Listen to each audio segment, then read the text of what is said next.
ወገን እንደው ምን ይሻላል? አብርሃም እኮ ተበላኩ። የምድሬን እንምላችሁ በሆነ ነገር አስፈራርተውት ነው እንጂ አብርሃም ታደሰ እውነት በአደባባይ ላይ መጥቶ የታሰረ ቀለበት በየትኛው ሀገር ነው የታሰረ ቀለበት የሚፈታው? አይፈታም፣ ሊሆንም አይችልም። እመኑን እያልኳችሁ ነው። ይችን ቁሞ የፈታትን ቀለበት ተንበርክኮ ይቅርታ ብሎ ይፈታታል አብርሽ። ሰላሙ ሲመለስ ደህና ሲሆን ሲድን። እኔ ጎጃሜ አይደሉም። ሰላም ጤና ይስጥልኝ የዳማከሴ ቤተሰቦች በያላችሁበት በያለም ጥግ በያን ዳርቻ ሰላማችሁ በዚህ ትበልልኝ።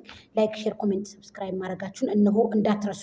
የእናንተ ግዳፍ የእናንተ ሰብስክራይብ ለእኔ ከጠቀመኝ ምንም የሚከፈልበት ነገር የለም። አበረታቱ። ላይክም አድርጉ፣ ሰብስክራይብ አድርጉ። አሁን እኔ በዋናነት የመጣሁት እሳት ጎርሼ እሳት ለሼ አልቅሼ የመጣሁት ከፍቶኝ ተናድጄ ነው። ይችን ቁመው ያስፈቷትን ቀለበት አጎንብሰው ይቅርታ ብለው ተንበርክከው ቀለበቲቱን ያስሯታል። እመኑ ጎጃሜ ምናሌ ነገ ከነገ ወዲያ ያስሯታል። እመኑን እያልኳችሁ ነው። የሆነ ነገር ልጁን አስፈራርተው በሆነ ነገር ልጁን አስፈራርተው የሆነ ነገር ይዘውበት ነው ልጁ እንደዚህ የሚያንኮላሹት።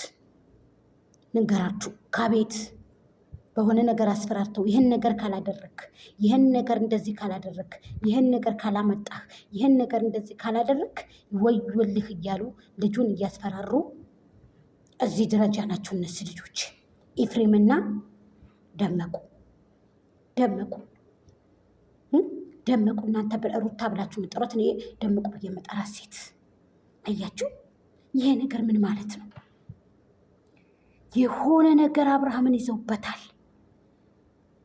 እመኑ ነገ ከነገ ወዲያ ተንበርካችሁ ቁማችሁ ያስፈታችኋትን ቀለበት ተንበርክኮ አብርሃም ነገ ከነገ ወዲያ ያስራታል። ያውን በቅርብ ቀን ጊዜ እመኑ ይገልኳችሁ። በጣም እኮ ነው ያሳዝነው። በጣም ለምን የታሰረ ቀለበት ለምን ይፈታል? ከሄደ ዝም ብሎ መሄድ ይችል ነበር አብርሃም። የሆነ ነገር ልጁን ይዘውትበታል። የሆነ ነገር አስፈራርተውበታል። እየጎዱት ነው፣ እየተበቀሉት ነው። ኤፍሬም ደመቁ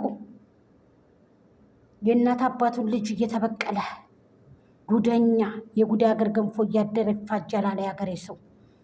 ጉድ በል ጎንደር፣ ጉድ በል ጎንደር፣ ጉድ ያለው ገንፎ አድሮ ይፋጃል። ጉድ ጉድ ጉድ ጉድ እኮ ነው። ጉድ ጉድ ጉድ ጉድ ጉድ ነው ያልኩት እኔ የገረመኝ። ማንኛውን ሰው እንመን? ማንኛውን ሰው እንጠጋ? ወዴት እንሂድ?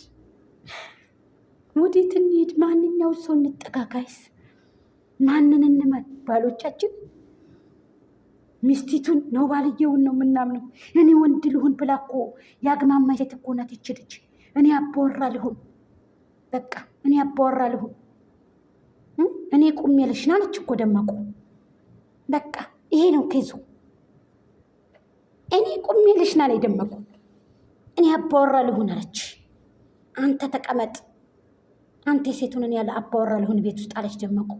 ኧረ ተው አብርሃምን የሆነ ነገር ይዘው በሆነ ነገር አስፈራርተው መድኃኒቷን ከተጠቀሙ በኋላ ከተደነዘዘላቸው በኋላ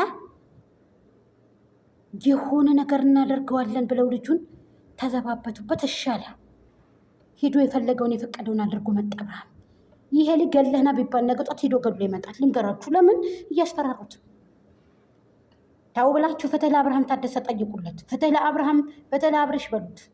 እውነቴን ነው የምነግራችሁ። ይሄ ልጅ አንድ ነገር ከሆነ በኋላ የሆነ ይሄ ተንኮላሽቶ ከተቀመጠ በኋላ ይሄ ጃፈር ኮሜዲን አይታችኋል አይደል? አብርሃምም ጆኖሳይድ እየተካሄደበትም። ስቶፕ በሉ ጋይስ፣ ስቶፕ በሉ፣ ስቶፕ በሉ። የኛ ልጆች፣ የሄርሚ ልጆች፣ የአብርሃም ልጆች የት ናችሁ? ስቶፕ በሉ እንዴ! ይብቃ። ፍትህ ለወንድ ልጅ በሉ እንዴ! ፍትህ ለወንድ ልጅ፣ ኧረ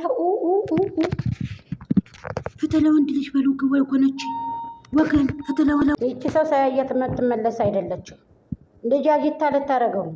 እየጠፈጠፈ በጥፊ ልታስቀምጠው ነው። እኔ ወንድ ልሁን፣ እኔ አባወራ ልሁን፣ አንተ ሴት ሁን።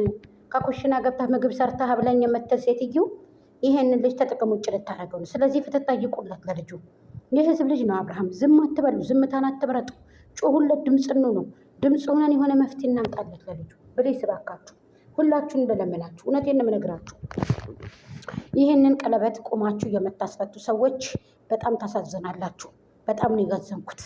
ግን ደግሞ እመኑ ቁማችሁ የፈታችኋትን ቀለበት፣ ቁማችሁ ያስፈታችኋትን ቀለበት፣ ቁማችሁ ያስወሰዳችኋትን ቀለበት አብርሃም ወደ ሰላሙ ወደ አንድነቱ ተመልሶ ተንበርክኮ ነገ ከነገ ወዲያ ይቅርታ ብሎ አብርሃም ይመልሰዋል። አይ ዶንት ኬር፣ ችግር የለውም። እሱ አይደለም ኬዙ። ልጁ ግን ይሄ ነው። አብርሃም ሩታ ንገሪያቸው፣ ኤፍሬም ንገራቸው፣ ሩታ ንገሪያቸው፣ ኤፍሬም ንገሪያቸው እያለ ፊቱን ጣል አድርጎ ይሄ ነው የምታውቁት አብርሃም፣ ይሄ ነው የምታውቁት ማይክል ጃክሰን፣ ይሄ ነው እንደ የምናውቀው አብርሽ። እኮ በጀግንነት ቆፍጠን ብሎ እኮ ነው የሆነ ነገር እንዳለ ከፊቱ ላይ አንብቤያለሁ። አብርሽ ላይ የሆነ ተጽዕኖ እንዳለ አንብቤያለሁ። ፍትህ ለወንድ ልጅ፣ ፍትህ ለወንድ ልጅ የሆነ ነገር ከአብርሃም ላይ እንዳለ ተመልክቻለሁ፣ አንብቤያለሁ። የሆነ ነገር ከአብርሃም ላይ እንዳለ የሰራችሁ ሰው የእናቱን ልጅ አባቱን ልጅ ማንኛውን እንመንና እንሂድ? እኛ ራሱ ወዴት እንሂድ? ጠይብሽ ማንን አምኜ ከቤት የለቀመጥ ብቻዬን መጥተው የሆነ ነገር አድርገው ቢሄዱ ስኒ አሁን 4 ክላስ ቤት ብቻዬን ይዤ ቁጭ ብዬ ወንበሬን ይዤ የሆነ ነገር ቢያደርጉብኝስ ማንን ልመን? የእናት አባቴ ልን ቶሎ ብዬ ሰብስቤ የሆነ ነገር ቢያደርገውኝ ቢሄዱስ ማንን ምናምነው? ለትውልድ እኮ እንደዚህ አይነት ነገር እየተላለፈ እኮ ነው ያለው። በጣም ያሳዝናል፣ በጣም ያሳዝናል። አፏን እዚህ ጋር እንግዲህ ተቋረጠብኝ ማለት ነው። ያው ሰው ስለመጣ ነው ይቅርታ። እና እባካችሁ ፍትህ ሁኑ፣ ለልጁ ፍትህ በሉ። ፍትህ ብለን እንግዲህ የምሬን የምነግራችሁ ልጁ በሆነ ነገር እያስፈራሩት ነው ማለት ነው። እና እባካችሁ እኔ እንደነዚህ አይነት ትውልድን ይሄ የሚያበላሽ ትውልድንም ያበላሻል። እሱንም ደግሞ ልጁንም የምር አይምሮ ላይ የሚቀርጽ ነገር እያደረጉበት ነው። አይምሮ ላይ ተቀርጾ የሚቀር ነገር፣ የሚከብድ ነገር፣ ለመርሳት የሚከብድ ለመተው የሚከብድ ነገር ኋላ ላይ ሲሻለው ቪዲዮኑን ዝሮ ተመልክቶ አይምሮ እንዲበረዝ እያደረጉት ነው። ባይዘው የአብርሃምን አይምሮ በረዘውታል። ወረዲ ግን ያሳዝናል። እንደዚህ ማድረግ የለባቸውም። ባጎረስኩኝ ተነከስኩኝ ነው ነገሩና በጣም ያሳዝናል። ፍትህ በሉለት፣ ፍትህ ለአብርሽ እያላችሁ ጻፉ ባካችሁ። ልጁ ተመረዘዋል። ወረዲ በጣም ነው የሚያሳዝነው። በጣም ያሳዝናል። በጣም በእርግጠኝነት ተበቅለዋል። ኤፍሬምም ሩታም ተበቅለውታል። ልቤ ደማ በጣም። ሄርሜላ ጠንካራ ሴት ሁኚ፣ ጥግ ድረስ መሄድ ያለብሽ፣ እኛም እንከተልሻለን፣ ከጎንሽ ነን። በጣም ያሳዝናል እውነት ለመናገር ማለት ነው። ሄርሜልዬ ደግሞ ጠንካራ ሴት ነው መሆን ያለብሽ። ጠንክር የኔ ውድ፣ ጠንካራ ሴት ነች። በርቺ፣ አይዞሽ።